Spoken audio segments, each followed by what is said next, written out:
Этим летом внутренний туризм как никогда в тренде. Но прежде чем начать собирать рюкзаки, я предлагаю составить топ-3 места в Башкирии, которые обязательно нужно посетить, и куда, скорее всего, ваши родители согласятся поехать. Чуть более чем в 40 километрах от Уфы находится Голубое озеро. Это название дали из-за цвета воды. Она там реально голубая-голубая.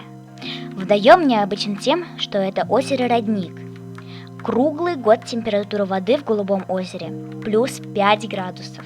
Для своего рейтинга я решила выбрать одно озеро, одну пещеру и одну гору. Смотрела на то, чтобы не было далеко от Уфы, а также не было никакого спецснаряжения. Так ваши родители точно согласятся поехать. Пещера Салавата Юлаева.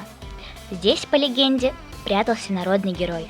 Чтобы попасть в это место, нужен фонарик и резиновые сапоги. Первое, потому что в пещере темно, а второе, потому что необходимо пройти вброд небольшую горную речушку. Пещера, кстати, необычная. Она имеет 3 уровня и общей площадью 35 метров. Аккуратнее, не заблудитесь.